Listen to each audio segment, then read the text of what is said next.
Hello.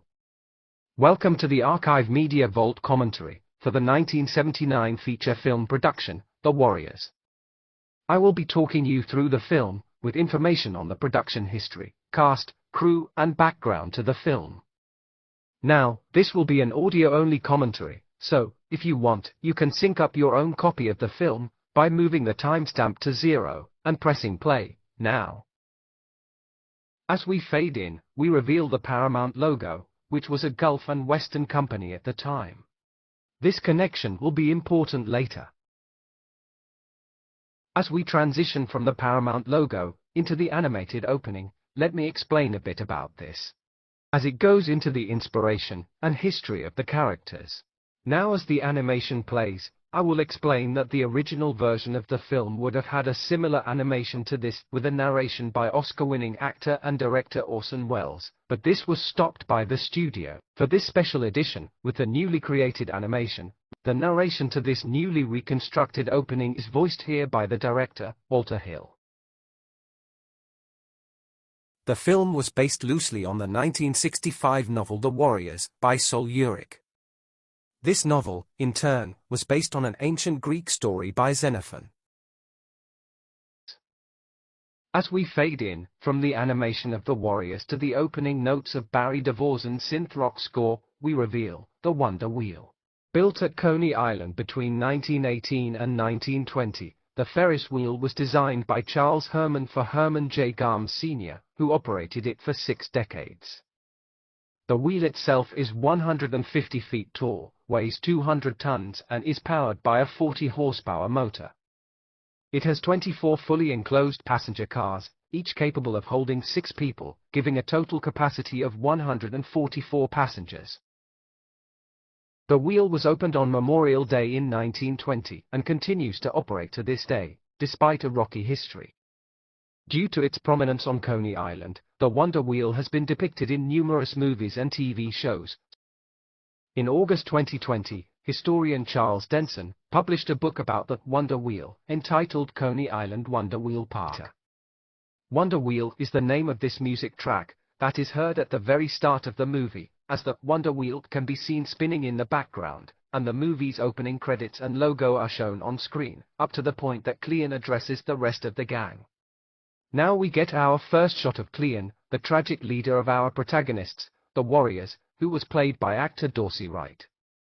Cleon only appeared in the beginning of the movie, leading the Warriors to Cyrus's meeting. We see various talking heads of the Warriors talking about Cyrus and their journey up to the Bronx. We are also treated to various scenes of different gangs making their way through various subway stations on the way to the meeting. Whilst the talking head shots were filmed under the platform in Coney Island, the shots of various other gangs were filmed at a variety of locations, including the shot of the Boyle Avenue Runners was filmed at Union Square. Most were filmed at Union Square and Hoyt Schermerhorn, where other sequences were filmed that will appear later.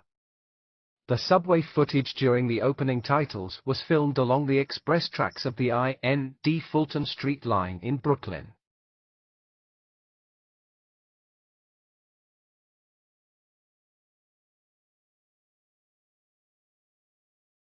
These headshots were filmed one night in Coney Island, when there was a torrential downpour. Since they were unable to film, Walter Hill suggested they film some tight close-ups with dialogue invented by Hill.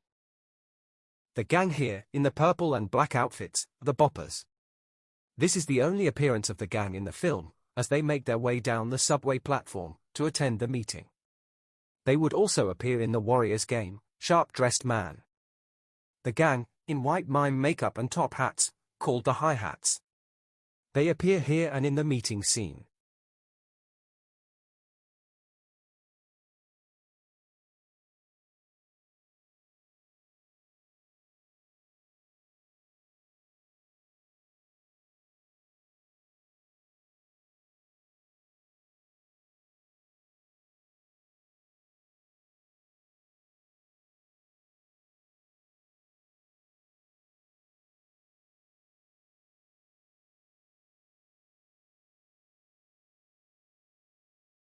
This gang, called the Savage Hunts. They appear here and at the meeting, and were also featured in a deleted scene with the Warriors, when our heroes walk through their territory whilst the Hun are playing a game of stoopball. This gang, now making their way through the turnstiles, are the Gladiators. The colorful, comic book-like photography is by Andrew Laszlo. The gang here, in the patterned waistcoats, are the Boyle Avenue Runners. In a deleted scene, prior to the meeting, Cleon is shown with his girlfriend, Lincoln, telling him she has a bad feeling about the meeting.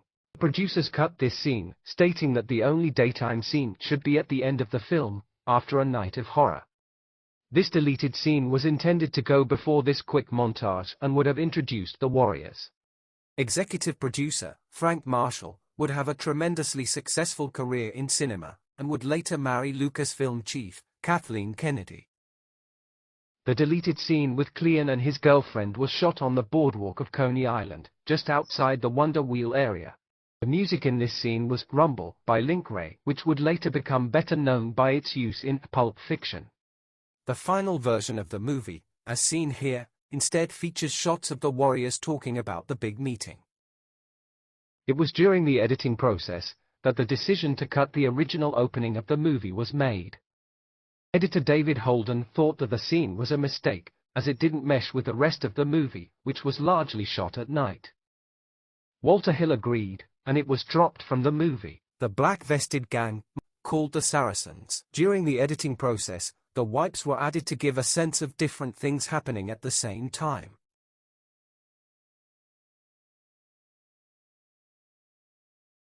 The subway footage during the opening titles was filmed along the express tracks of the I-N-D Fulton Street line in Brooklyn.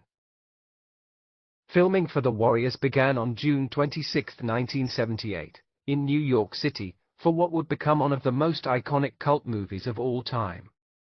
Filming The Warriors took place over 60 grueling nights, with film crew starting work at 8 p.m. and lunching together at midnight. By the time filming had ended, the Warriors cast and crew felt as though they had actually shared a kind of gang experience, living.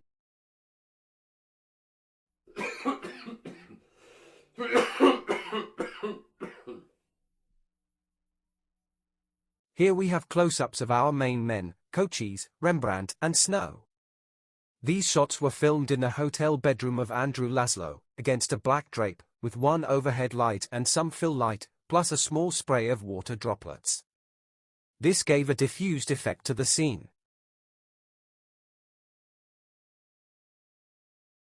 There is a continuity error here, as this shot shows Ajax talking to someone with curly hair, possibly Vermin, but the reverse shot shows it's Cleon.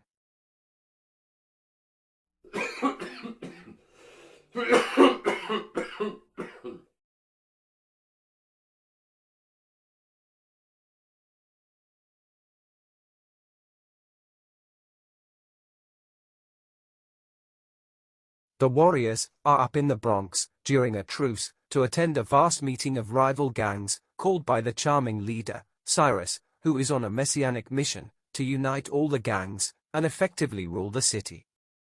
Their destination, supposedly Van Cortlandt Park, is Riverside Park, a narrow, 4-mile green strip running along the Hudson River, from West 72nd Street to West 129th Street, on the Upper West Side of Morningside Heights of Manhattan. The arena-like space, used for the meeting, is the 97th Street Playground, at Riverdale Drive. It is now known as the Dinosaur Playground. It was an ambitious scene to film, with around 1,000 extras, including real New York gang members. The fence to the rear of the shot blocks a view of what is now a dinosaur-themed playground. The fence was erected for the movie. Many of the gang extras in this meeting sequence were members of real street gangs. When organizing filming, the production was informed that they would only be allowed to have the gangs together, as long as undercover police could be there too. So here we have the police and the gangs together, even if the gangs were not aware of the police presence.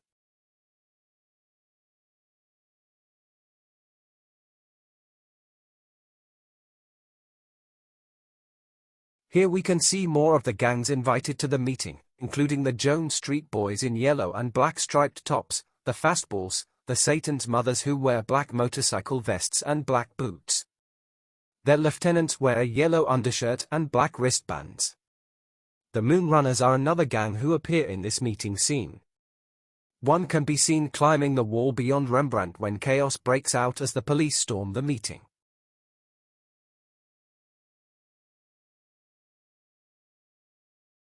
Now I introduce to Cyrus, the gang leader who is bringing all the groups together. Cyrus was played here by Roger Hill. According to executive producer Frank Marshall, a real gang leader was hired for the part but disappeared before filming and has still not been found to this day, possibly having been eliminated by a rival gang. Michael Beck, the actor playing Swan, has a different story to tell, stating that Roger Hill had always been intended to play Cyrus. Now a little info on Roger Hill, who played Cyrus. Appropriate to the setting, Roger Hill was actually born in the Bronx in 1949. He had a variety of screen appearances, large and small, including The Leather Stocking Tales and Once Upon a Classic. Sadly, he passed away on the 26th of February 2014, in the Bronx, at the age of 65, as a result of a heart attack.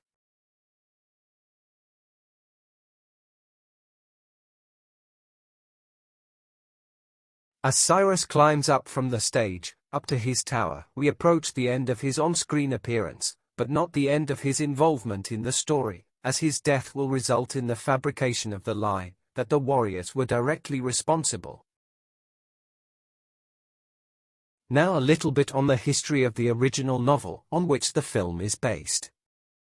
The story is largely based on Xenophon's The Anabasis, but also The Water Margin, a Chinese novel which would also be adapted into a tremendously successful international hit miniseries. Sol Yurick got the original idea for the novel, based on his liking of the Xenophon story, and through real-world experiences from his work at the Department for Welfare. The book itself is based on Greek history, drawing upon Yurick's fascination with Xenophon's Anabasis, particularly the part right after the battle between Athens and Sparta. At this point in Anabasis, a mercenary Greek army found themselves stranded thousands of miles from the sea, surrounded by rivals. Yurick felt that this forced march was an essential element for his gang story.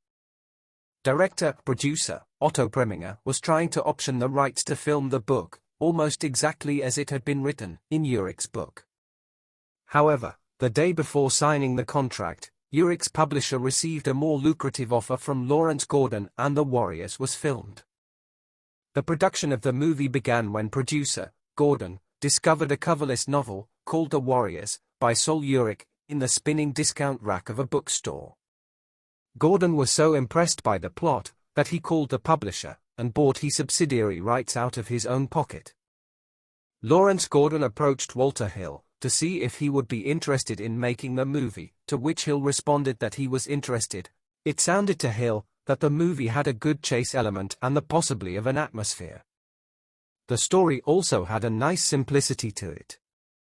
The essence of the story is the same as the novel, in that it follows a group of 7 gang members, the Dominators, as they are named in the novel, to Van Cortlandt Park. The novel's Coney Island Dominators are the equivalent of the Warriors. There are 7 members of the gang in the novel, and they all assume positions of a family. The characters' names vary from their equivalents in the novel, to their transition to the big screen. The character of Arnold, the papa of the family, would become Cleon in the movie. Hector, the uncle, would become Swan. Bimbo, who would be third in command, later the uncle, is Vermin in the movie. Lunkface became Ajax.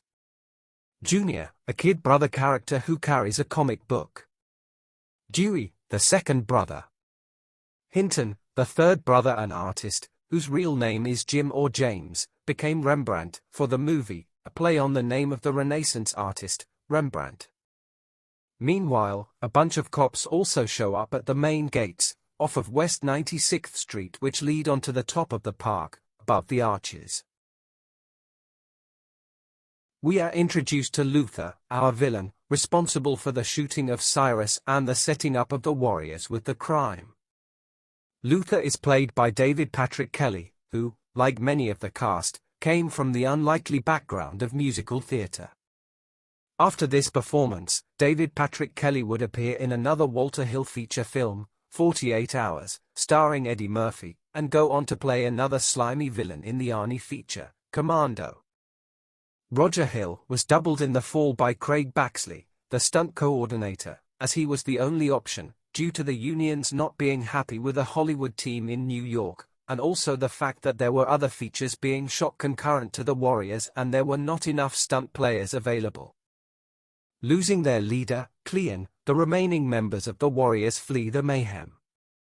When creating the panic after Cyrus's shooting, and the fleeing by the gangs, to get the chaos of the situation, but to make the scene safe, the production organized the extras to run in groups, in large circular formations around the arena area.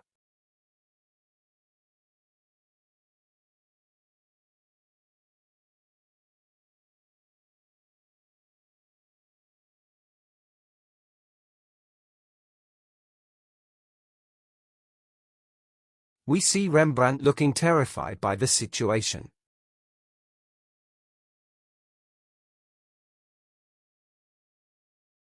The Gramercy riffs move the body of Cyrus to the floor.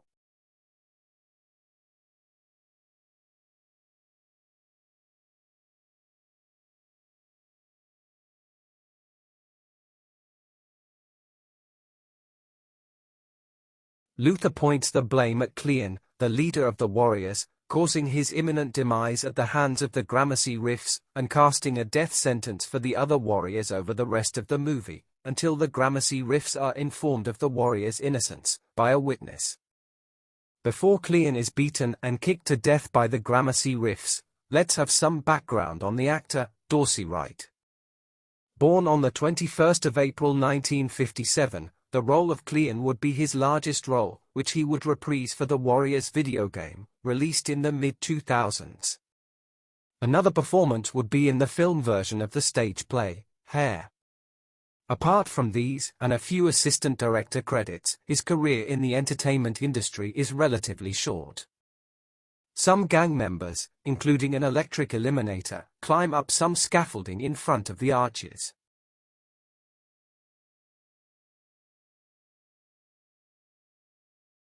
As the Warriors break through the fence erected for the movie, and into the area now known as the Dinosaur Playground, the gang lies amongst the monuments of a nearby graveyard.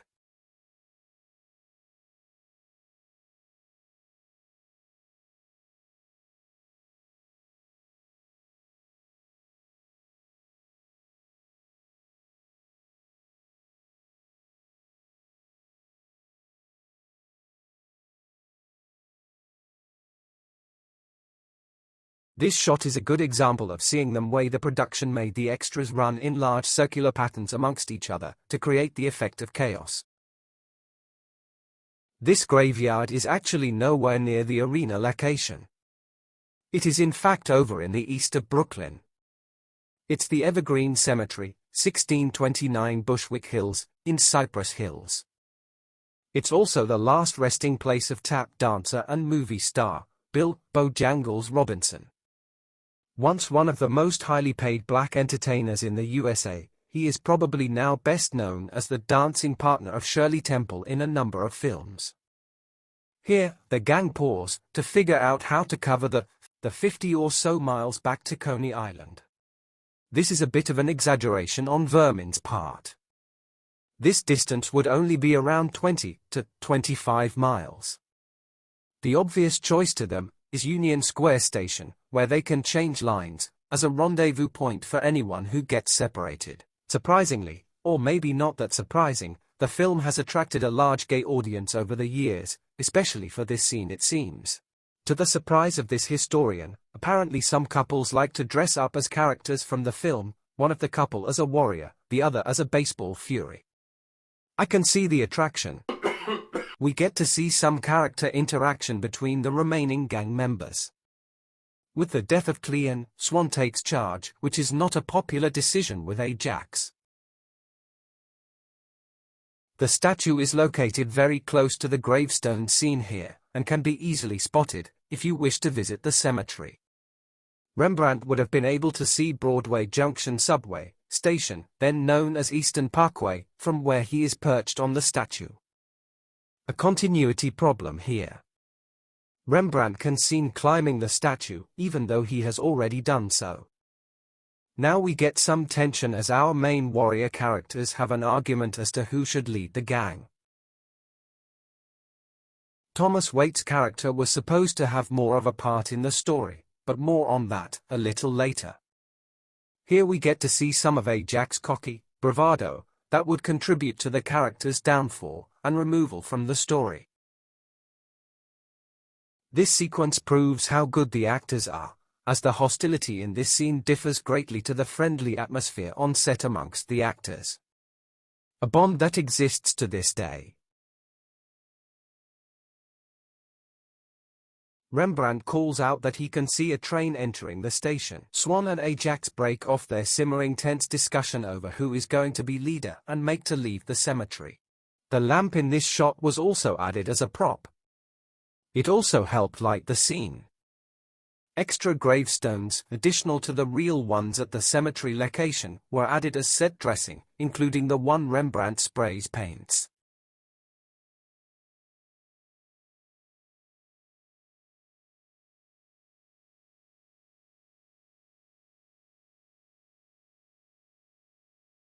Now we get one of the first animated scene transitions, specially created for this director's cut for the movie.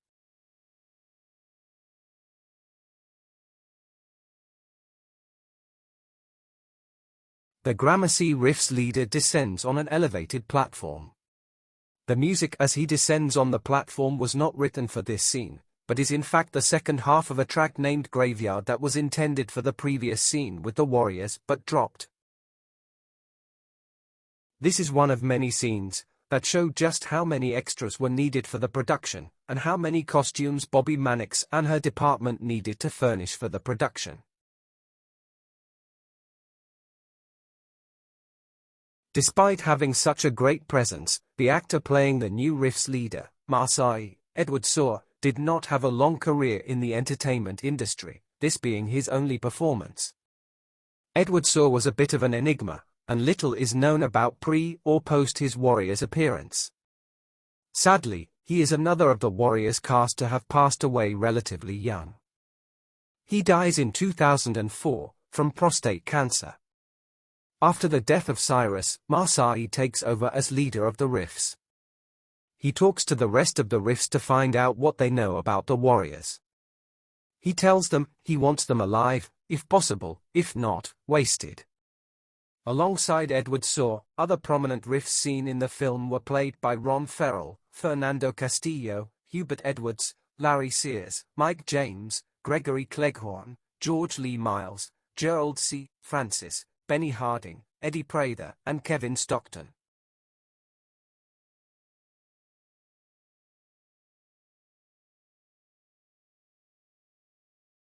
The music is Echoes in My Mind performed by Mandrill. Now we get our first appearance of the DJ, who acts as the narrator of the story, as you would expect in a Greek classic. The DJ was played by Lynn Thigpen. The gangs of New York listen to the radio to get updates on the whereabouts of the Warriors. She will reappear several times during the movie to update us, the audience, and the gang characters, to the whereabouts of the Warriors. During her scenes, you will hear a variety of music tracks being played. More on them, as they come. At the moment, we can hear Arnold McCullers' cover version of the hit Motown song, Nowhere to Run. Originally, it was a hit for Martha Reeves and the Vandellas. Arnold McCuller would also sing the theme song to the hit 1970s sitcom, Maude. This would star future Golden Girl, B. Arthur. We get some more shots of the various gangs on the prowl, searching for the Warriors. Here we have the punks, in their dungarees and striped tops. The gang in camouflage jackets and colored tops are called panzers. This is presumed to be after the powerful Second World War Tank Army Division. The Warriors hide under the overhead subway to evade the patrolling police. The police drive off into the distance, and we are then introduced to our main villains, or rather, the most visually stunning and memorable, the Baseball Furies. According to interviews with the cast members, the staircase that the Furies climb up to grab their baseball bats led underground to an area where people were living in the most disgusting conditions. It was described as hell on earth. Before their encounter with the Warriors, we get another gang introduced to us. The Turnbull ACs. They drive around in an old school bus. The Turnbulls are a mixed-race, skinhead gang. They are a tough gang, armed with chains and sticks of wood. They are from the Gun Hill in the Bronx. The Warriors have to outrun the school bus to reach Gun Hill Station. The scene in the storm was filmed just outside the Evergreen Cemetery on Stewart Street. The reason for there being a storm in the movie at this point was a practical, rather than a narrative one. It allowed Andrew Laszlo to wet down the streets and help with lighting the scenes throughout the movie, and help the movie's relatively small budget. From the tunnel, the gang run up a road with a distinctive wall. The road they are running up is Cook Court. In real life though, by going this way, they are actually heading away from the subway station. Just south of the Stewart Street Cemetery runs the BMT Jamaica line. The gang finds themselves there, beneath its trestles on Broadway, between Conway Street and the junction of Truxtun Street. The Warriors are wondering why Swan is keeping them from running over to the staircase leading to the station. It's quickly revealed he had good reason, as in the distance we can see the approach of the Turnbull's old school bus. In this moment, we can see Ajax doubting of Swan being wrong, coming into a realization that he was right to be cautious. The Warriors are nervously watching the Turnbulls approach. The Warriors turn to run to the station. As the Warriors look from their hiding place to the steps of the station, the Turnbull ACs make their appearance. The Warriors have to get past the Turnbull ACs and onto the elevated subway platform.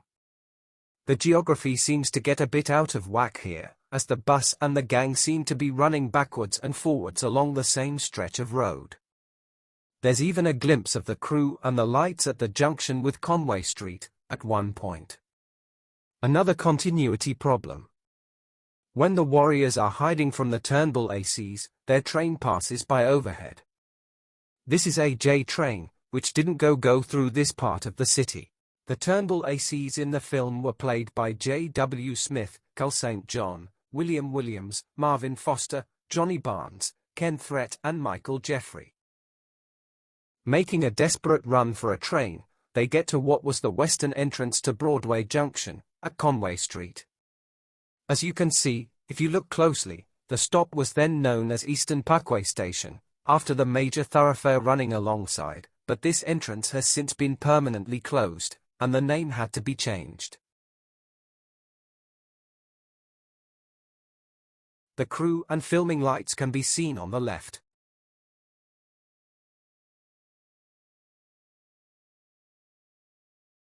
And again here on the left.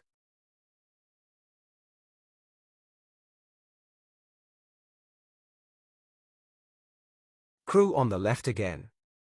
Ajax stops at the bottom of the steps to give the middle finger to the Turnbulls, just as one of them hits a plank of wood on the steel joist above Ajax's head. The Warriors make it onto the platform, jumping turnstiles, as the Turnbulls rush from their school bus up the stairs not far behind the Warriors. The train the Warriors try to escape on is marked with the number 8465. The Warriors push unwitting passengers out of the way to escape the Turnbulls.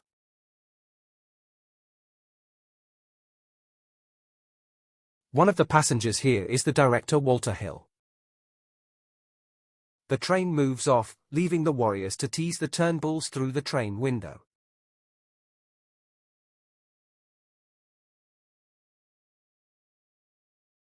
The Warriors start to celebrate their escape from the clutches of the Turnbulls. Now let's talk about Cowboy. Cowboy was played by Tom McKittrick. Tom was born in Cleveland before moving and being brought up in New York.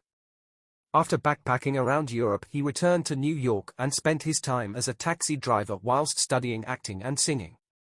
He appeared in a regular screen role in For Richer, For Poorer for NBC and worked on the stage in such venues as the Actors Studio, La Palma Cafe and the HB Foundation, but in 1981 left acting to become a photojournalist specializing in sport and news coverage. After 25 years or so, he returned to theatre as a producer, putting on the show, Period of Adjustment, at the Almeida Theatre in London in 2006.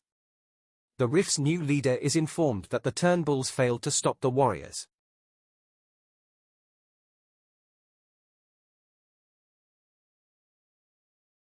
This fire was shot on 23rd Street, between 45th Road and 45th Avenue, in Queens, although it is supposed to be Tremorne.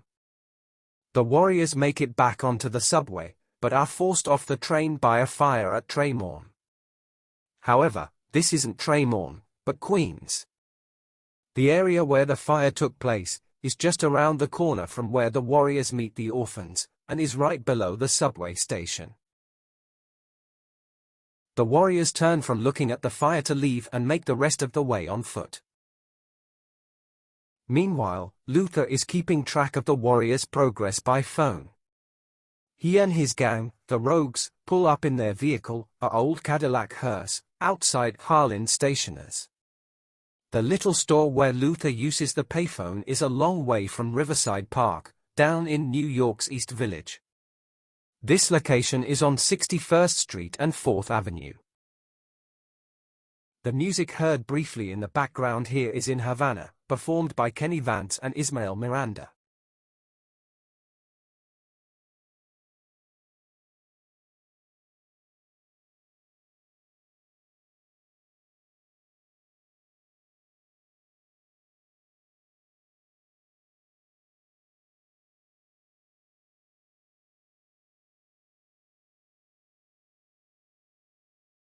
We have some good close-ups of Luther's right-hand man, Cropsey, who is played by actor Joel Weiss. Joel has been in many hit shows and movies, including Another 48 Hours, which was the sequel to 48 Hours, in which his screen boss, David Patrick Kelly, had appeared. The candy store girl is played Ginny Ortiz.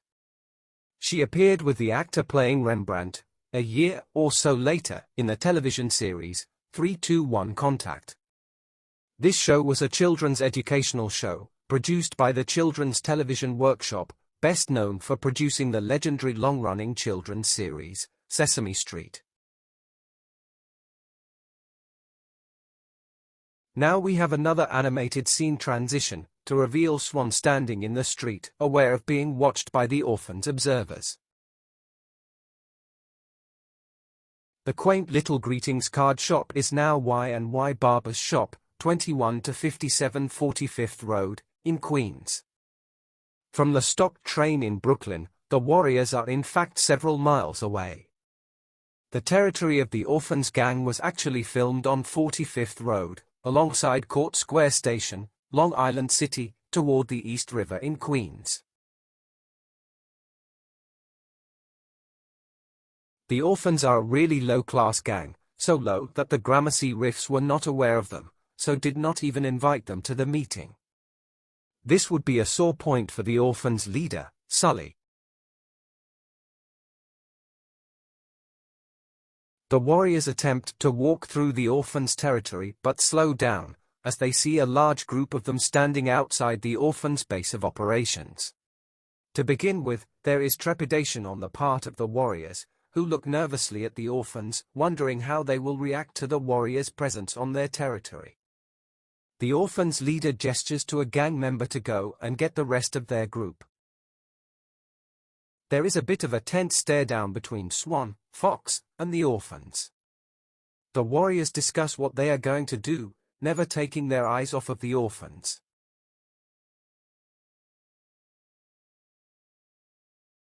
The Orphans' leader, Sully, approaches the Warriors, to ask why they are on the Orphans' patch. Sully is played by the distinctive-looking Paul Greco. He would appear again as a New Yorker in the Paul Hogan vehicle, the tremendously successful Crocodile Dundee, He would also appear in the movie The Cable Guy. Sadly, he is another of the Warriors cast to have passed away on the 17th of December 2008. As Fox explains to the orphans why they are intruding on their territory, we'll delve into a bit about the character and actor. Fox is a scout for the Warriors. He is cautious and has a good knowledge of the other New York gangs. He is also the only Warrior member to have witnessed Luther shooting Cyrus. With his death later in the film, it could have meant the demise of the Warriors if they were captured by another gang. Luckily, they are saved when a witness comes forward and the message gets out that they are innocent. Sully's second-in-command comes forward. His name is Apache. He was also played by an actor of the same name, Apache Ramos. Anyway, to Fox. Fox was played by Thomas G. Waits. The Warriors was only his third movie. His previous roles were in On the Yard and Pity the Poor Soldier. Cult movie fans will recognize him from his appearance as one of the doomed members of the Arctic Research Station in John Carpenter's The Thing. Originally, it was Fox who would have the love interest with Mercy, but it was realized there was better chemistry between the Swan and Mercy characters. Tension between Walter Hill and Thomas Waits would result in Waits being written out of the film. Despite the problems on set, Waits would return to voice the character for the 2005 video game of the Warriors. Now we get our introduction to Mercy. Swan is trying to get a fragile truce with the orphans. When Mercy emerges from the doorway, her taunting nearly threatens the truce. The doorway she appears from is at 21 to 37 45th Road, Queens. Mercy is played by Deborah Van Valkenburg. Born in New York in 1952, Deborah graduated from the Pratt Institute with a BFA in painting and drawing. A BFA is a Bachelor of Fine Arts. During her teen years, she performed with the folk band, Spur of the Moment. Like many of the cast, Deborah's professional career started in musical theater, in her case in the revival of the Broadway show, Hair. This led to her getting the role of Mercy, despite Walter Hill initially looking for a Hispanic actress. She would become a TV favorite not long after her Warriors appearance by playing the daughter of Ted Knight in the hit sitcom, Too Close for Comfort, where she played the character of Jackie Rush in 107 episodes of the sitcom.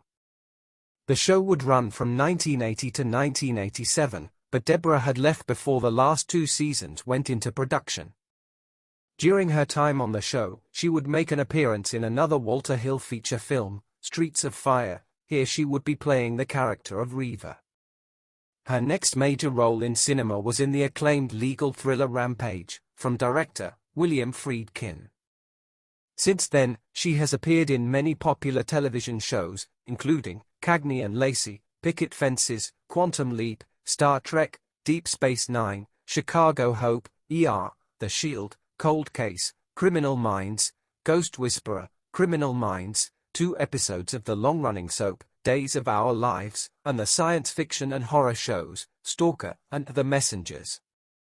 At the time of recording, her last screen appearance was in 2020.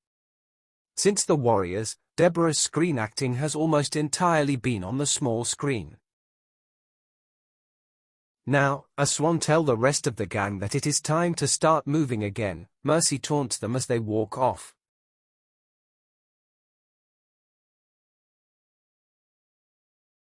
The gang pass a building with an interesting decorative feature above the door.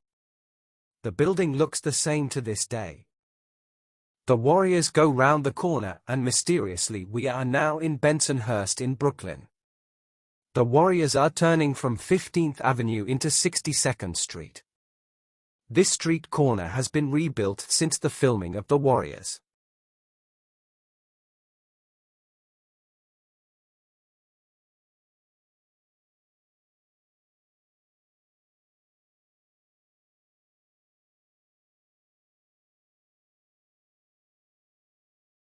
There is a bit of cheating with geography here, as Mercy looks into the distance at the Warriors, which is actually up the street from where they are walking to, in actuality, to the next shot, where she is behind them and technically walking back to where she was in this shot. Narratively she is following them, but in real life, Deborah Van Valkenburg is actually heading to where she was standing in the previous shot.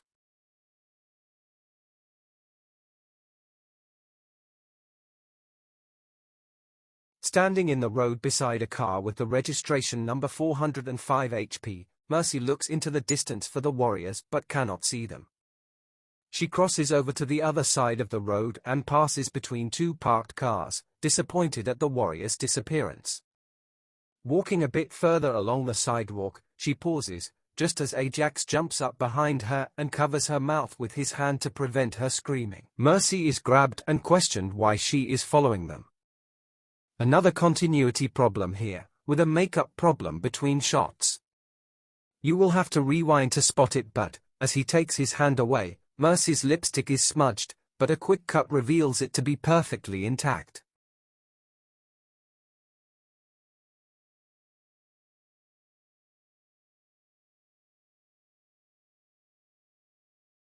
Look carefully over Swan's shoulder and the orphans are standing in shot, before they are supposed to have arrived.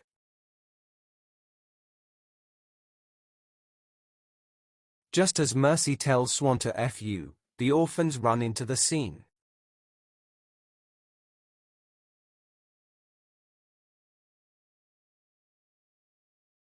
Michael's Auto Parts, as seen in the background here, is still there, as of the time of recording. It's 1456 62nd Street. It now houses a building supply company.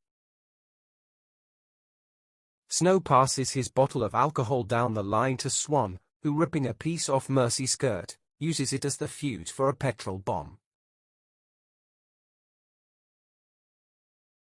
According to the cast, they were paid extra money due to the explosion of the car being far larger than expected.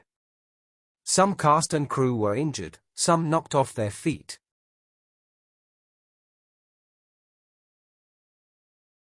They get as far as 96th Street Station, in fact, New Utrecht Station. They run past two doors, which are now disused. This spot is only a couple of doors away from the entrance to New Utrecht Station.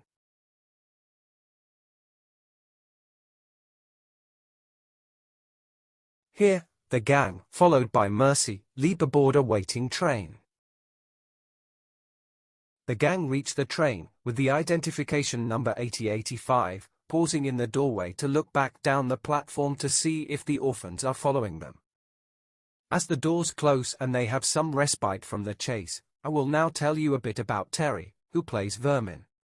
Terry was 25 at the time of filming.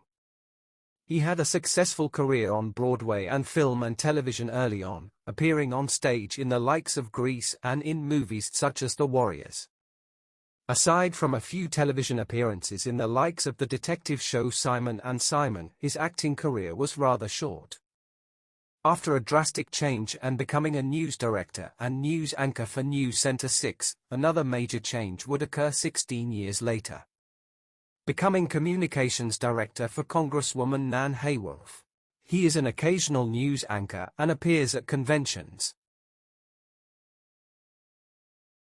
The guitar riff, playing in the background here, is part of the song The Last of an Ancient Breed, performed by singer, songwriter and session musician, Desmond Child.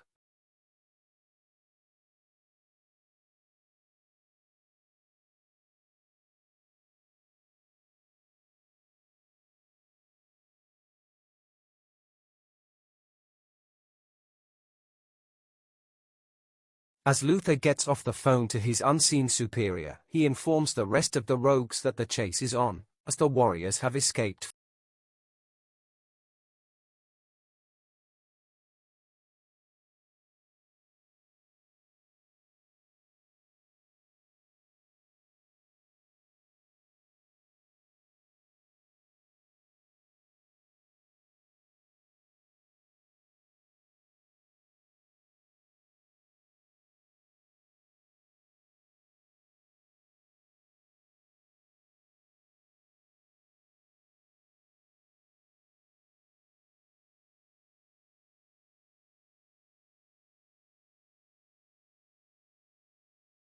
Now we get another jump of location, as when we get to the platform sequence, we are now at the old platforms of the Hoyt-Shore-Horn Street station, in downtown Brooklyn.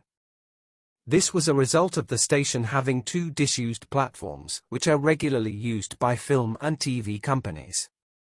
It's a regular screen location, having been seen in Eddie Murphy's comedy Coming to America, not to mention episodes of Law and Order. Originally served by 6 lines, all on one level, only the 4 central lines are still in use. The 2 dead outer tracks visible from the still used platforms, now used for movie and TV filming. As the warriors wait on the train, they are interrupted by the police, and have to make their escape, as they are spotted by a policeman passing the window of the train. The police turn up while the train is stopped, and spotting the warriors, the police give chase through the station.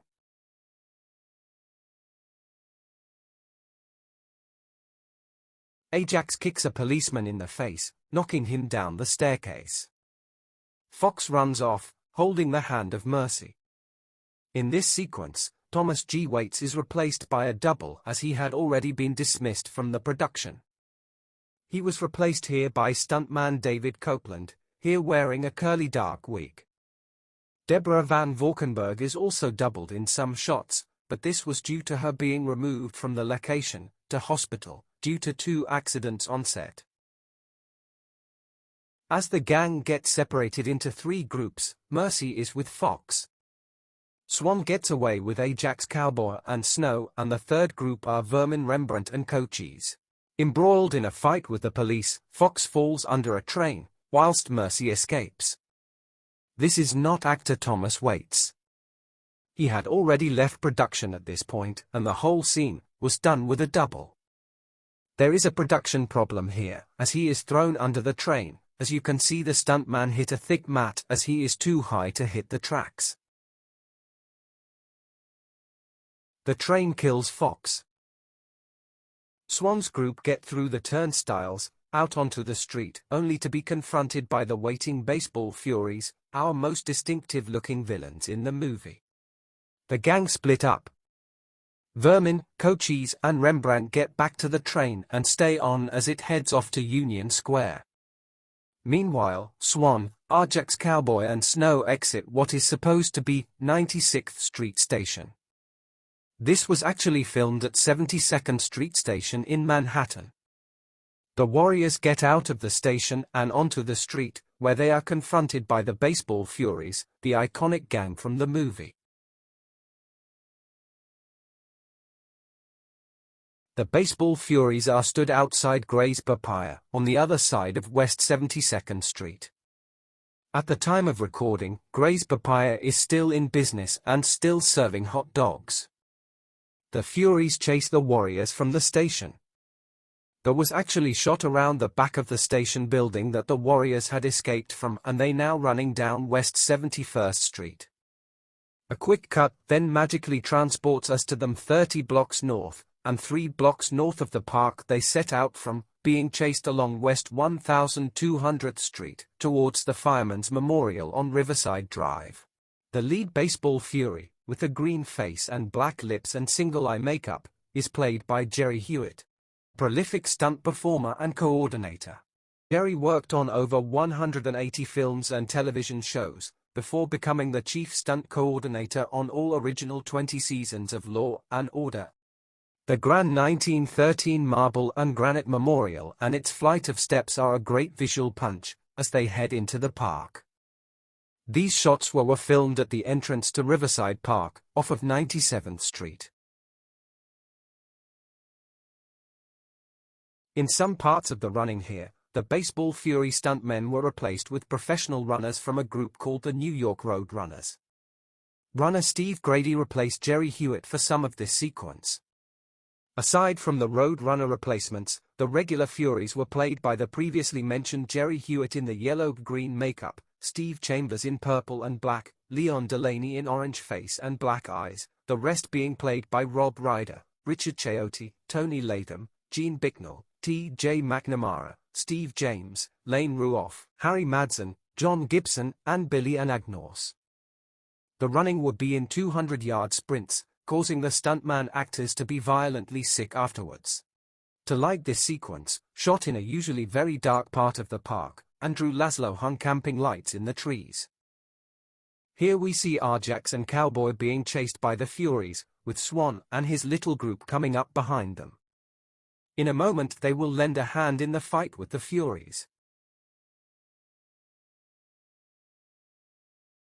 Swan catches up with a Fury who was flagging behind, and quite easily defeats him and takes the Fury's bat. The wonderfully choreographed fight with the Furies was shot in an area with streetlights, which explains why, if you look closely, you see unexplained lights hanging in the trees. If you visit the location it will be very dark.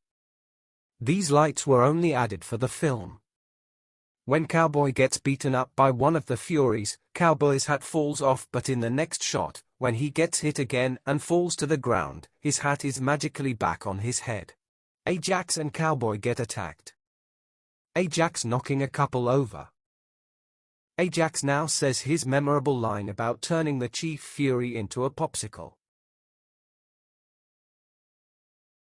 The Fury starts swinging the baseball bat with a gleeful look on his face, Ajax preparing for the first swing. Ajax strikes out, hitting the Fury in the chest and face, sending him to the floor. Ajax picks up the Fury's bat and prepares for the others to attack. Meanwhile, Swan and Snow join in the fight.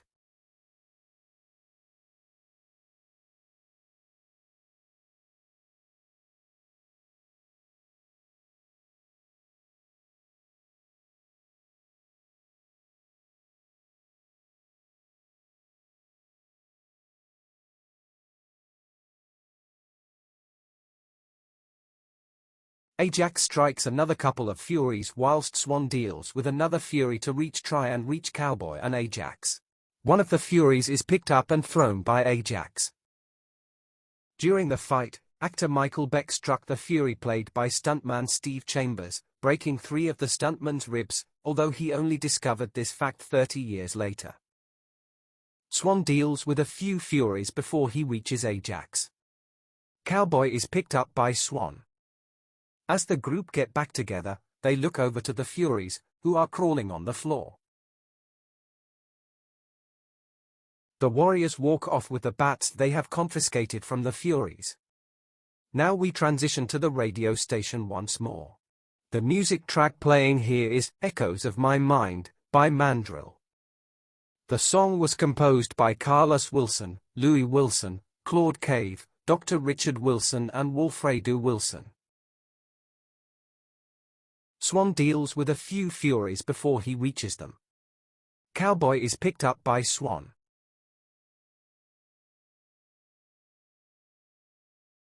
The Warriors have split into 2 groups, after they escaped from the police at 96th Street Station. Cochise, Rembrandt, and Vermin have escaped on the train, to Union Square Station.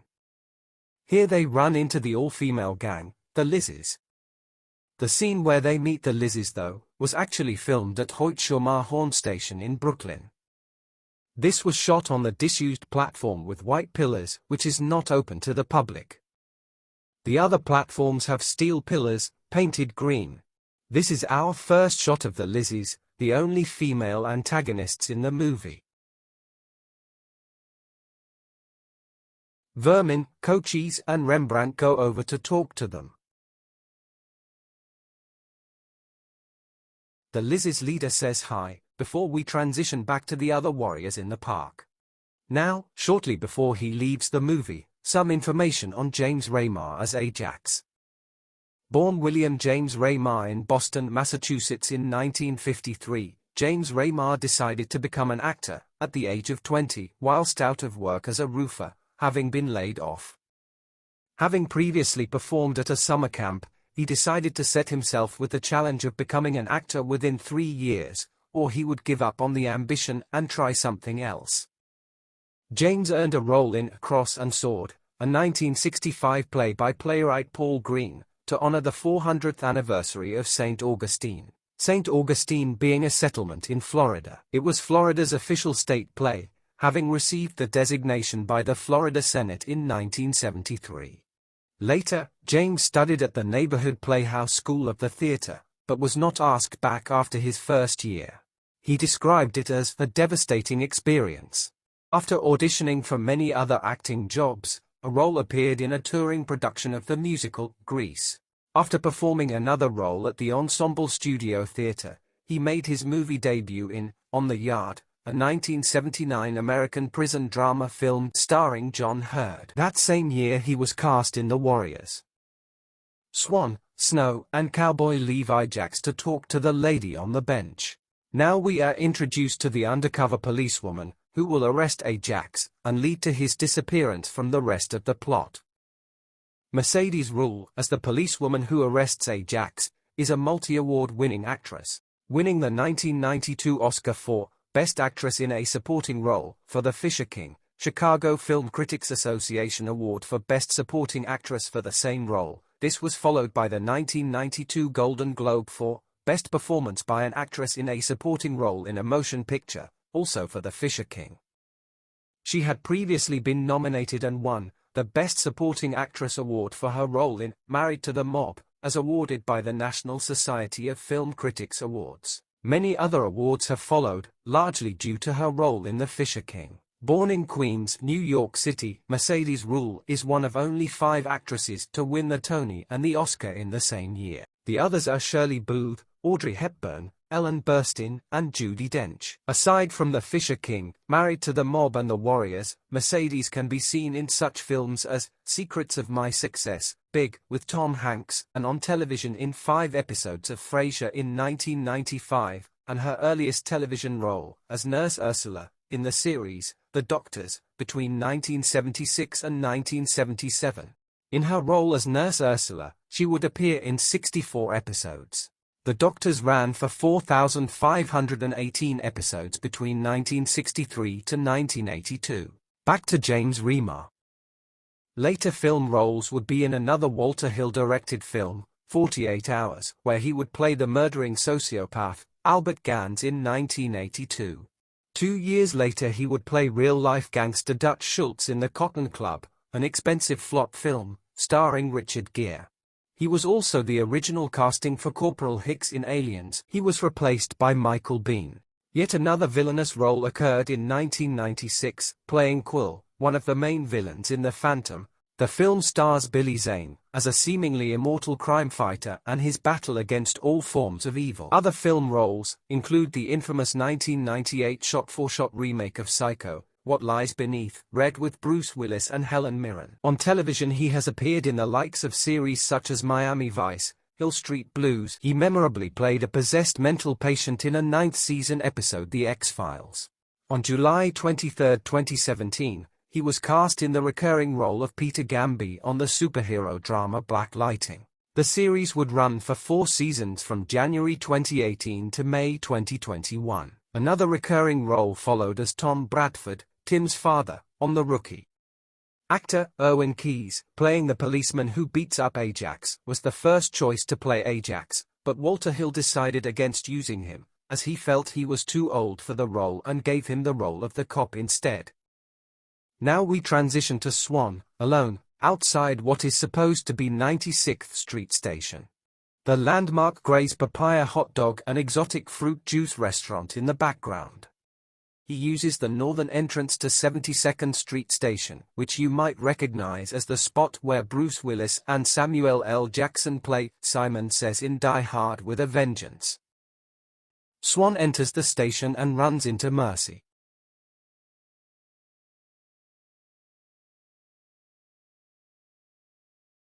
Mercy is wearing a dark blue jacket here, as Deborah Van Valkenburg had broken her arm in the sequence when they gang were running away from the police. She had fallen whilst the stuntman doubling Fox was still holding her hand, causing her to land awkwardly, thereby breaking her arm. This was written into the script as Mercy having stolen it, as she was feeling cold.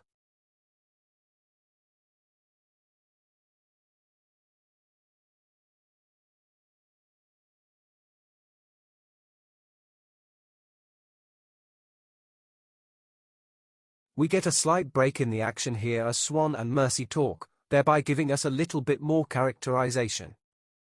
They make their way through the turnstiles and into the station.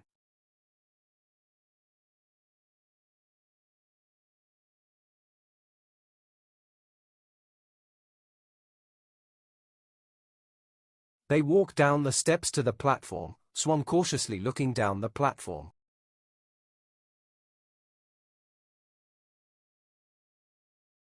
A lone figure is waiting for a train.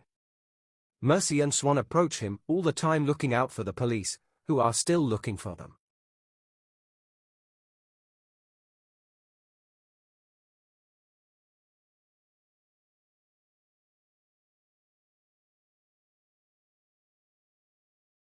Swan spots the police who appears from round the corner. Swan taps Mercy's arm and they run back towards the staircase. The policeman notices them running away and gives chase along the platform. Michael Beck caught Deborah Van Valkenburg in the face with bat during one take of this sequence, sending her to hospital at 3 a.m. for stitches. She still has a scar to this day. Mercy and Swan run into the tunnel to escape the other policeman, just as the train enters the station.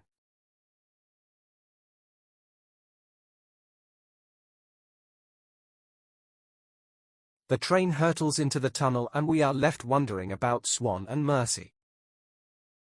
At the same time, Cochise, Rembrandt and Vermin head out with the Lizzies to their apartment. The entrance to the apartment is located at 716 10th Avenue at West 49th Street in Hell's Kitchen. The old pizza place, next door to the Lizzies' apartment, is now a Croatian restaurant. The non-speaking Lizzies are played by Jordan K. Horrell, Donna Ritchie, Doran Clark, Patty Brown, Iris Klein, Victoria Vanderkloot, Laura Delano, Suki Rothschild and Heidi Lynch.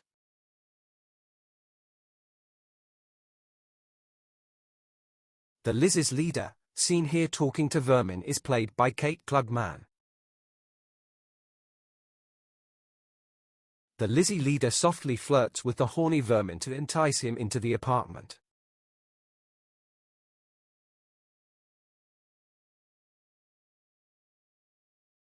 The music track playing on the jukebox is titled, "You're Moving Too Slow," performed by Johnny Vastano. It was composed by Eric Mercury and William Smith.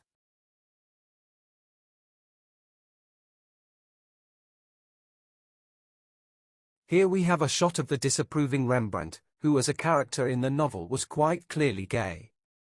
Now, as we get some time with him, let's talk about the actor Marcelino Sanchez.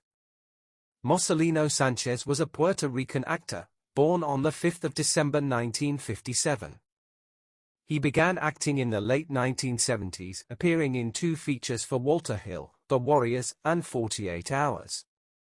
He would also appear in 2 film shorts but would have more screen credits on television, playing 3 different characters on Hill Street Blues, 1 in the hit show Chips, and 2 CBS school break specials, but would be known to a young audience as being a member of the Bloodhound Gang on the educational show 321 Contact. Sadly, the actor passed away, aged 28, in 1986. The Lizzie here, trying to seduce Vermin and Cochise, was played by Lisa Mauer.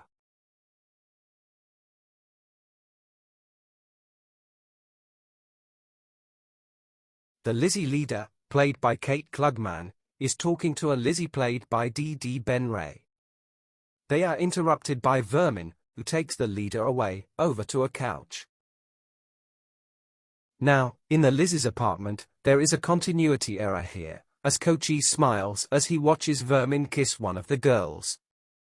However, when it cuts to Rembrandt, Vermin can be clearly seen walking in the background, with what looks like a pool cue. Rembrandt luckily is very suspicious of the Lizzies and tries to talk to Cochise, who dismisses his worries. Returning to the subway, we are back with Mercy and Swan, separated from the others. Now we've got a quiet moment, let's talk about our leading man, Michael Beck, as Swan. Born on the 4th of February in Memphis, Tennessee, Michael Beck attended Memphis University School, and then Millsaps College in Jackson, Mississippi. He left with a degree in economics, but surprisingly, was attracted to acting instead. Out of 2,500, he was one of only 30 successful applicants to London Central School of Speech and Drama. On screen, Michael is mainly known for two roles, that of Swan in The Warriors, and Solly Malone in the critically hated film musical Xanadu. Personally, I rather enjoyed it. Anyway, back to Michael. Michael Beck, before The Warriors, could be seen on the small screen in the epic miniseries, Holocaust, in 1978. After The Warriors, Michael Beck appeared on the big screen in the previously mentioned flop, Xanadu, Battle Truck and Wes Craven's Chiller. Many small screen appearances followed, including starring alongside Michael Parry in the CBS police show, Houston Nights in 1987 and 1988. This was followed with guest appearances in Walker Texas Ranger, In the Heat of the Night, and as the Mars-born terrorist-turned-cyborg assassin Abel Horn in Babylon 5 episode, Spider in the Web. And as Mr. Jones in the spin-off, Crusade. There were two appearances by Michael Beck in the tremendously successful Murder, She Wrote, in 1989 as Danny Schubert in The Search for Peter Carey, and a year later, Justin Fields, in the episode, Trials and Tribulation. He would appear again, this time as Brian Bentall, as in the episode, The Big Kill. In later years, he has been narrating many audiobooks, and returned to play the voice of Swan in the 2005 video game of The Warriors. As Swan and Mercy have their heartfelt talk, I'm going to go quiet for a bit, and rest my voice.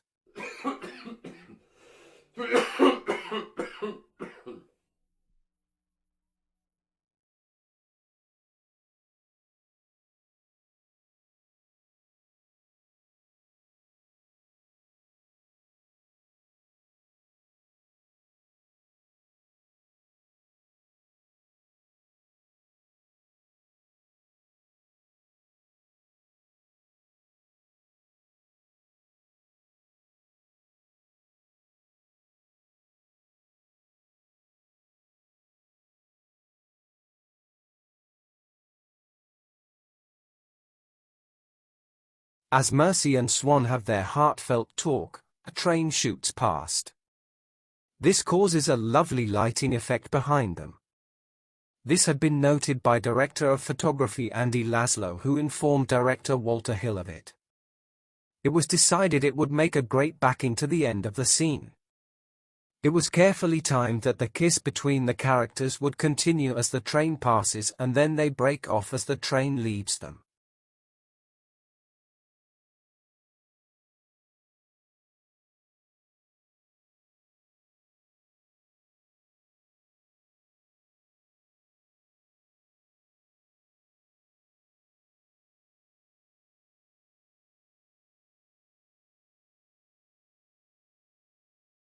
Swan can't let his guard down, so they stop kissing and carry on with their trek through the subway tunnel to the next station.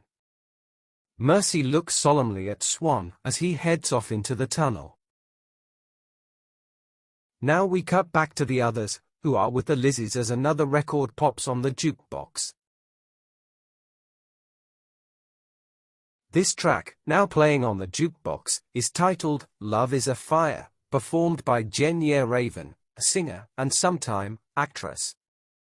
This track plays all the way through the scene, including when the Warriors realize that the Lizzies are planning to kill them. The full track length, as on the soundtrack album, is slightly longer, at 4 minutes, 49 seconds. Let's talk about the music for the film. The music score was composed by Barry DeVorzen. The music editor was John Caper Jr., whose name would appear prominently in the end titles of the A-Team. The additional music was supervised by Kenny Vance and Joe Furler, arranged by Rob Mounsey and Paul Griffin. Composer Barry DeVorzen was born in New York in 1934. He is a songwriter, composer, producer, and music publisher. An early songwriting hit was for singer Johnny Bennett. One of his most famous works is Cotton's Dream, from the movie Bless the Beasts and Children, which would be retitled as Nadia's Theme, and used as the theme music to the long-running soap The Young and the Restless. He also wrote the theme to the show SWAT. With Cochise and Vermin otherwise engaged, it is Rembrandt who notices that the Lizzies are about to kill them. Rembrandt realizes the danger in time and the three make a narrow escape. The Lizzies attack with knives and guns, Vermin punching the Lizzie leader, Rembrandt getting slashed with a knife by another and Cochise hitting another with a chair.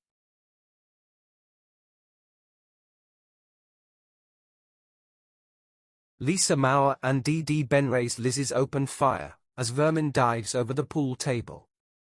Cochise bursts through the door and the three make their escape.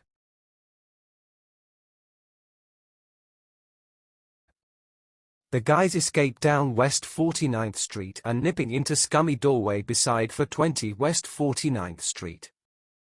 This can be found between 9th and 10th Avenue, on West 49th Street. The alongside the alley is Long 1, and TV studio, rental space has been replaced with condominiums.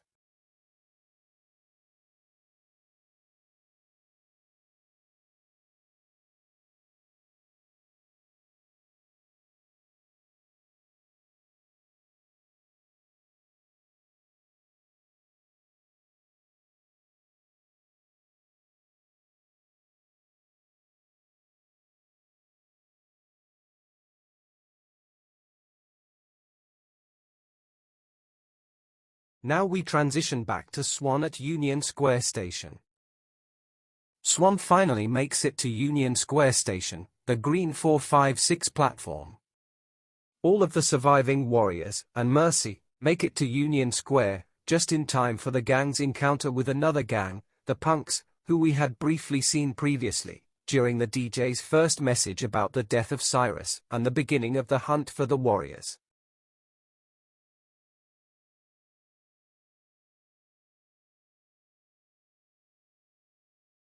Swan walks past a closed store, the Subway shop for women, before stopping when he spots a sign pointing to 14th Street.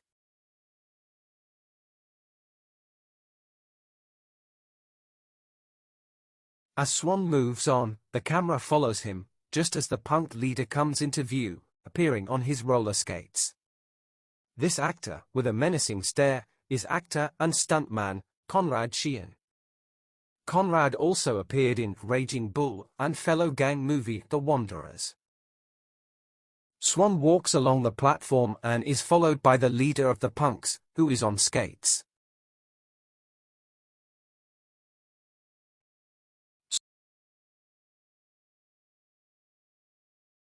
Swan walks up a ramp. This was also used for the scene where the leader of the punk skates down it.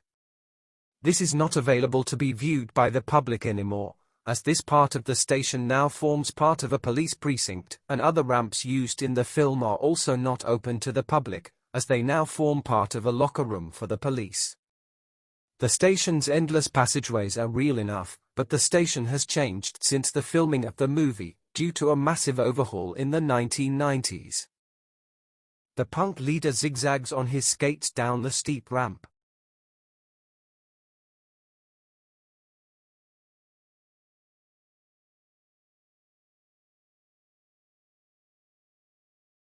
Cochise, Vermin and Rembrandt are waiting on the platform when other warrior members, Snow and Cowboy, appear to the right of them, at the bottom of the staircase.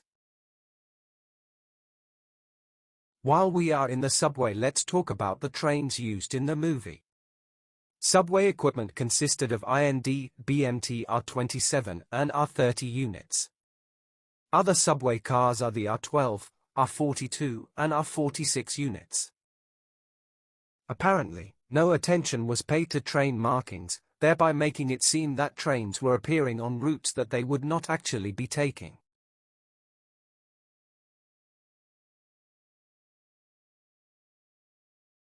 Mercy appears from round a corner, staring straight at the punks.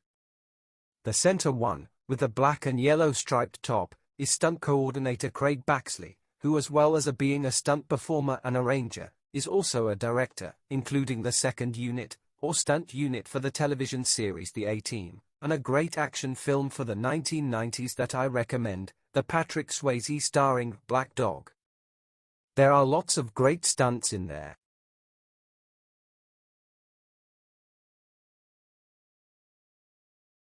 Mercy tells Swan about the punks following them.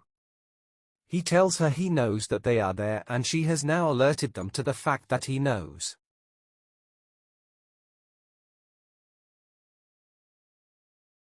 Swan looks up, spotting the warriors approaching them from the staircase. The final shot at Union Square is this one where the warriors are walking down the stairs, towards the Playland arcade. Without saying a word, Swan indicates to the warriors that the punks are there, gesticulating with a movement of his eyes.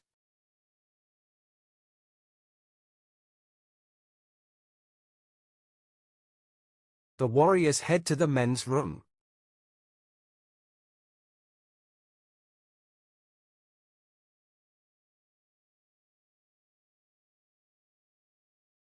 Now we come to our protagonist's fight with the punks, in the men's bathroom. This was constructed as a set, the only set of the movie, at Kaufman Astoria Studios on 36th Astoria, in Queens. This was because the production was hard-pressed to find a men's room spacious enough to accommodate a full-scale, 10-men fight scene, and production crew. As Mercy says she can't go in the men's room, she is grabbed by vermin, just as the punks form a line outside.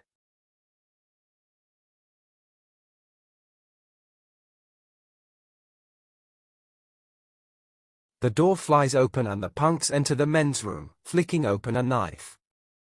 This shot in particular shows such an eerie, psychotic menace in the punk leader's eyes, and shows the talent of Conrad Sheehan. The other punks were played by Gary Baxley, Craig Baxley, Eddie Earl Hatch, A.J. Bakunas, Tommy J. Huff and Leon Delaney, who had also played a baseball fury.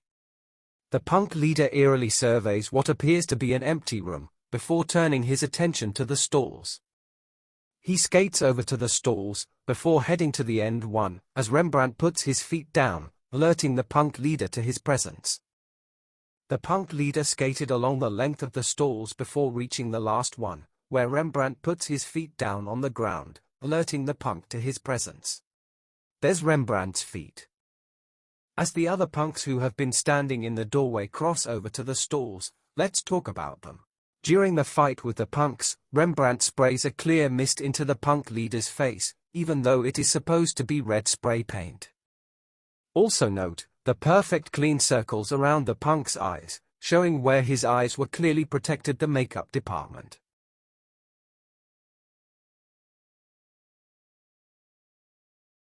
Craig Baxley is thrown into the urinal, as you can see his reflection in the mirror.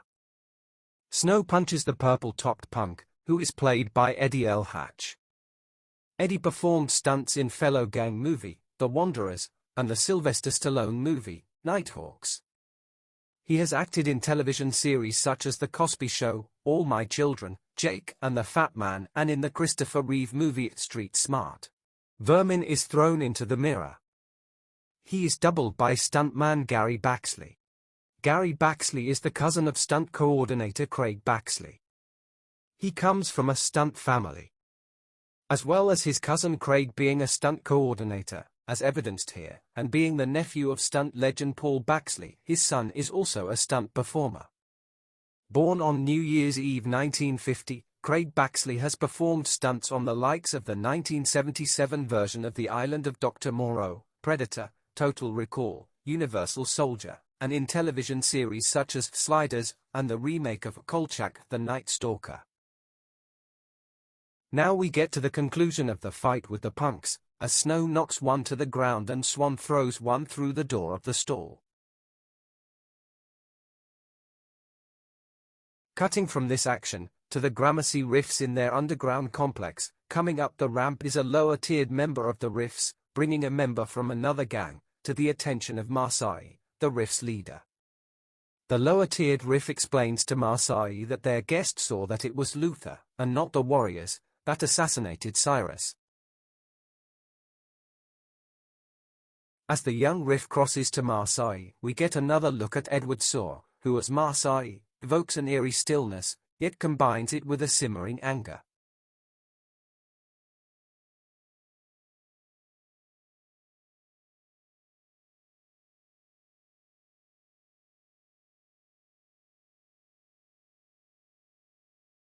using an external shot of the passing train with a dark foreground only lit by the internal lights of the train as a transition. We cut to the surviving warriors and Mercy, having a moment together, trying to catch their breath, on the way to Coney Island.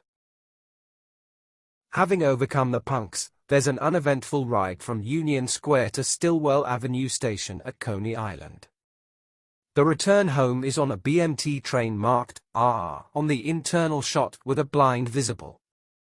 In 1979, this is believed to have been the line that went to Bay Ridge, nowhere near Coney Island, and certainly nowhere near 14th Street.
Now, we have another comic strip-style transition from Mercy, through a sunset, which in the original version was a shot taken by Andrew Laszlo to sell back to Paramount stock film library, but ultimately it was decided to be used to transition scenes here.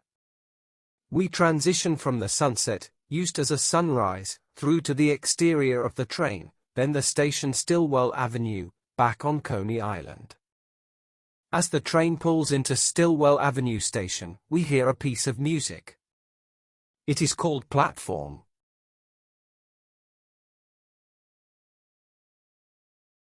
The remaining warriors and Mercy exit the train onto the platform to look over Coney Island.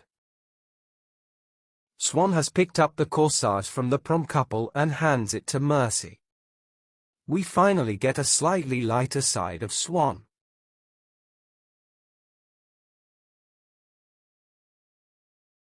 Swan looks over Coney Island, a bitterness and despondency in his voice, over the thought that they fought all night, only to return to the rundown, shoddy Coney Island of the time. Swan says he is going to head off. Mercy says she likes traveling too. The final scenes are back on Coney Island, in story and production. Some of Coney Island's famous landmarks, such as the Cyclone, Wonder Wheel and the Parachute Jump, make appearances. The Astro Tower remained for many years after the movie filming took place, but it began to wobble in the 2000s, and was eventually demolished in 2013. It was replaced in 2018. The Warriors' relief at being back on their home territory is short-lived, as they realize they are being followed by the Rogues, in their old hearse. They must eliminate the Warriors before it is revealed that they are the true culprits in Cyrus's murder. The Rogues slowly follow the Warriors down Bowery Street in their hearse. They continue down Bowery Street, towards West 15th Street. The large yellow building with the Warriors' graffitied name over it was a long-standing landmark. Storch Baths was the name of the building. It stood east of Stillwell Avenue, at the boardwalk. It was once the bathhouse venue for gay men in the furtive days of the 1940s and 1950s. The building was run down at the time of filming and was demolished in the 1980s, and the area is now covered by the Coney Island branch of Tom's Restaurant. This has stood on the site since 2012. Some of the area previously covered by the bathhouse is now covered by more amusements and stores on the boardwalk. The Warriors armed themselves for a showdown with the Rogues.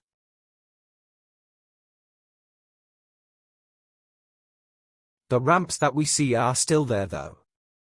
This is what Luther memorably clinks the bottles and hauntingly chides the Warriors to come out and play.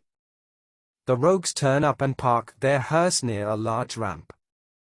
There is a continuity problem here, as in the close-ups of the hearse, in particular the memorable shot of Luther clinking the bottles together. The ramp behind is completely different and facing the other way. Whilst Luther is clinking the bottles, you can hear director Walter Hill say, "David, action," just before Luther starts clinking the bottles.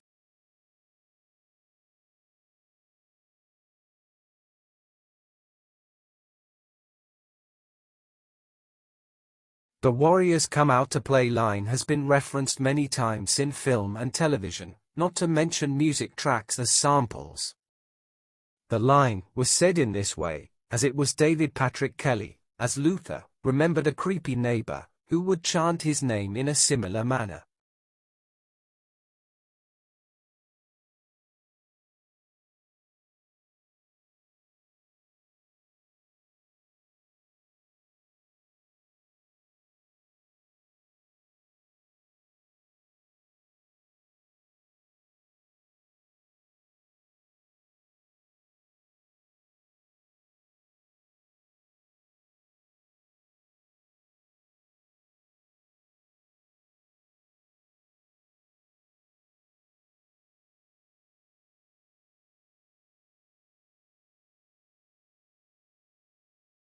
The gang lead the Rogues down to the beach for the final showdown.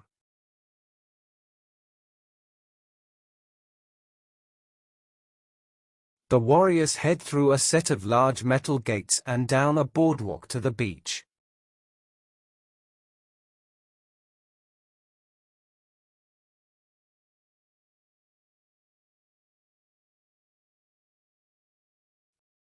As we reach the final scene, the Warriors confound on the beach. The Rogues finally catch up with the Warriors and we get a tense showdown, with Swan disarming Luther by throwing the knife and impaling Luther's wrist.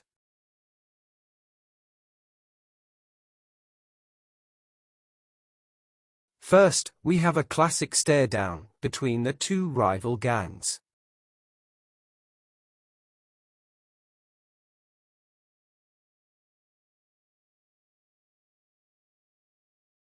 The Rogues approach the Warriors, and we get the one and only time our antagonists and protagonists get to speak to each other face to face.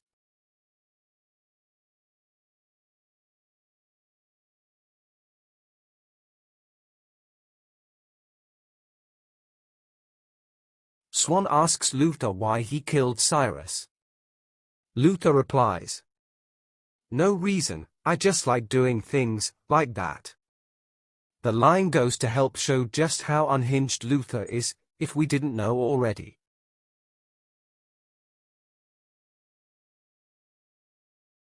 Luther pulls the gun on Swan, which he used to kill Cyrus. It is a Smith & Wesson Model 28.328 Magnum. As Luther puts his finger on the trigger, Mercy calls out. In a microsecond, Swan moves out of the line of fire and throws his knife into the wrist of the hand Luther is holding the gun with. This action mirrors the action of the character, Sanyo, in the classic Japanese film, Yoshinbo. Sanyo disarms the gunfighter in the same way. Swan wipes the bloody knife in Luther's hair as a sign of fortitude and ownership. The other Rogues prepare to strike, when the Gramercy Riffs leader calls out. This shot shows a stunning number of Riffs extras. Now we have the Gramercy Riffs show up.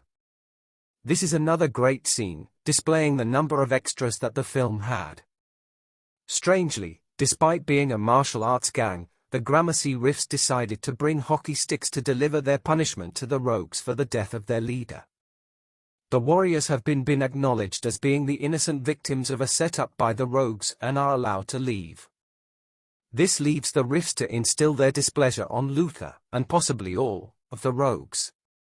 Their ending is left open-ended, as we do not see what happens to them, although I think it is well enough implied that none of them will survive at the hands of the Riffs.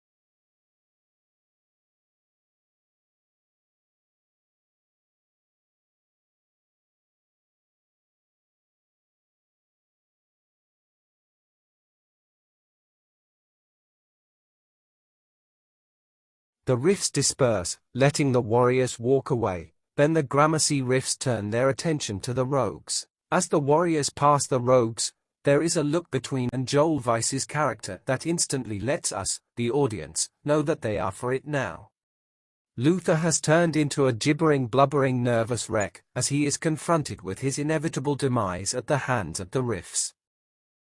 As they are surrounded, we hear a chilling scream from Luther. The DJ announces to New York that the warriors have been found innocent, and, in her own way, to compensate for the previous actions, plays them a song. It is "In the City," performed by Joe Walsh. The song was written by Barry DeVorzon and Joe Walsh. The song was very popular. Joe Walsh was a member of the band The Eagles, who liked the song so much they later recorded it for their album, in a version very similar to the film version here.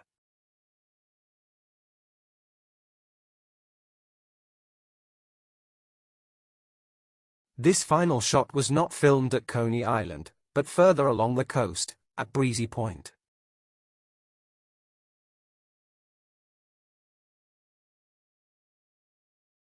Transitioning from the final scene, walking into the sunrise, we get another comic book type effect and we go into the end credits. As the end credits roll, let me say what a pleasure it has been to entertain and inform on such a beloved movie. If you would like to help, please like, share and subscribe. Hello, I'm Greg from Archive Media Vault. If you enjoyed this, then maybe you will consider following us on Facebook at the official Archive Media Vault Facebook group. You can also find a link to donate to in the About section of this channel. Anyway, thanks for watching and I'll be back soon with another video.